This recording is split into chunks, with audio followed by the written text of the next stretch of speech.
अगर कोई एक ऐसी फिल्म ढूंढ रहा है जो सच में सीट से हिलने ना दे, तो एपेक्स का नाम शायद उस लिस्ट में सबसे ऊपर आएगा। नेटफ्लिक्स पर ये जो नई सर्वाइवल थ्रिलर आई है, उसने आते ही काफी हलचल मचा दी है। तो आज हम फिल्मी इंडियन के रिव्यू को थोड़ा खोल कर देखेंगे और ये पता लगाएंगे कि क्या ये फिल्म वाकई में उतनी ही खतरनाक है जितनी बातें हो रही हैं। रिव्यू की शुरुआत ही देखिए कितनी जबरदस्त लाइन से होती है। ये सिर्फ एक लाइन नहीं है, ये एक तरह की वार्निंग है। ये हमें बता रही है कि फिल्म का खतरा सिर्फ स्क्रीन तक नहीं रहेगा, बल्कि वो हमारे कंफर्ट जोन में घुस जाएगा, घर के हर कोने को एक खतरनाक जगह बना देगा। तो आखिर इस जंगल में होता क्या है? देखिए, फिल्म की कहानी एक बहुत ही सिंपल आइडिया से शुरू होती है, एक एडवेंचर ट्रिप। लेकिन जैसा कि अच्छी थ्रिलर फिल्मों में होता है, ये सुकून का सफर बहुत ही जल्दी जिंदा रहने की एक भयानक लड़ाई में तब्दील हो जाता है। चलिए देखते हैं कि ये सब कैसे होता है। तो कहानी शुरू होती है एक टूरिस्ट से जो अपने पास से दूर भागकर शांति की तलाश में जंगल आती है। लेकिन उससे पहले ही एक चेतावनी मिल जाती है। पुलिस बताती है कि भाई, इस इलाके में लोग अक्सर गायब हो जाते हैं। पर वो इस चेतावनी को नज़रअंदाज कर देती है, अकेली कैंप लगाती है और बस यहीं से उसका अकेलापन एक बुरे सपने में बदल जाता है, जब एक इंसानी शिकारी उसके सामने आ खड़ा होता है। और फिर आता है फिल्म का सबसे बड़ा, सबसे क्रूर नियम, या तो शिकारी बनो या फिर खुद शिकार हो जाओ। यहाँ बीच का कोई रास्ता है ही नहीं। ये एक लाइन फिल्म के उस कड़वे सच से मिलाती है, जहाँ जिंदा रहने के लिए शायद इंसानियत को भी पीछे छोड़ना पड़ सकता है। किसी भी अच्छी थ्रिलर की जान होता है उसका विलन, है ना? और एपेक्स का विलन कोई मामूली विलन नहीं है। रिव्यू करने वाले के शब्दों में कहें तो हम 2026 के सबसे साइको कैरेक्टर से मिलने वाले हैं। एक ऐसा विलन जो दर्शकों के दिमाग पर छा जाने का पूरा दम रखता है। ये कोई आम विलन नहीं है जिसका कोई मकसद हो या कोई प्लान हो। रिव्यू में उसे एक चलता फिरता भूत जिसके अंदर कुछ घुस गया है कहा गया है। मतलब इस लाइन से ही अंदाजा लग जाता है कि ये कहानी किसी इंसान से लड़ने की नहीं, बल्कि किसी शैतानी ताकत से जूझने की है।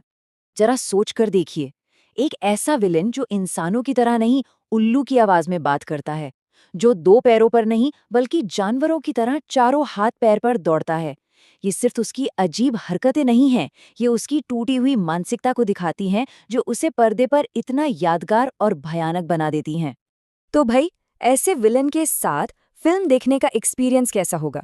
रिव्यू लिखने वाले साफ कहते हैं कि ये कोई मामूली थ्रिलर नहीं है। इसे देखने के लिए हिम्मत चाहिए, क्योंकि ये एक डेथ मूवी का एक्सपीरियंस देती है। और रिव्यू में एक सीधी और साफ चेतावनी दी गई है, ये फिल्म कमजोर दिल वालों के लिए तो बिल्कुल भी नहीं है। और रिव्यू लिखने वाले इस बात पर जोर देते हैं कि इस वार्निंग को हल्के में ना लिया जाए। वो बताते हैं कि फिल्म में इतनी ज्यादा हिंसा और बोल्ड सीन्स हैं कि ये ओटीटी पर मौजूद सबसे वाइल्ड अनुभवों में से एक बन जाती है। तो ये डेथ मूवी आखिर है क्या भला? रिव्यू में इस फिल्म के लिए एक नई कैटेगरी ही बना दी गई है। इसका मतलब है कि फिल्म एक पल के लिए भी चैन की सांस नहीं लेने देती। पूरे 90 मिनट दर्शक बस यही सोचते रहते हैं कि अगला शिकार कौन होने वाला है। फिल्म को और ज्यादा रियल और डरावना बनाने के लिए इसकी 90% शूटिंग असली और मुश्किल जगहों पर की गई है। मतलब गुफाओं का अंधेरा, पानी के नीचे का वो घुटन भरा माहौल और पेड़ों के ऊपर होने वाला एक्शन, ये सब मिलकर फिल्म को एक बहुत ही असहज एहसास देता है, जिससे देखने वाला भी किरदारों के साथ खुद को फंसा हुआ महसूस करता है। तो एक तरफ है एक खौफनाक विलन और दूसरी तरफ है एक ऐसा एक्सपीरियंस जो रोंगटे खड़े कर दे। पर क्या सिर्फ इतना ही काफी है एक फिल्म को बेहतरीन बनाने के लिए? चलिए अब देखते हैं रिव्यू का फाइनल फैसला, जहां फिल्म की खूबियों और खामियों दोनों को तौला गया है। तो यहाँ पर तस्वीर बिल्कुल साफ हो जाती है। फिल्म का माहौल, टेंशन और विलन की परफॉर्मेंस, ये सब टॉप क्लास है। लेकिन यही इसकी सबसे बड़ी ताकत और कमजोरी भी है। एक्सपीरियंस पर इतना ज्यादा फोकस किया गया है कि कहानी बहुत सीधी साधी रह जाती है और उसका एंड भी प्रिडिक्टेबल लगता है। और एक मजेदार बात यह है कि जंगल की कहानी होने के बावजूद इसमें कोई जंगली जानवर नहीं है, जो थोड़ा अजीब तो लगता है। तो इन सब चीजों को मिलाकर फाइनल रेटिंग क्या बनती है? 5 में से 3 स्टार।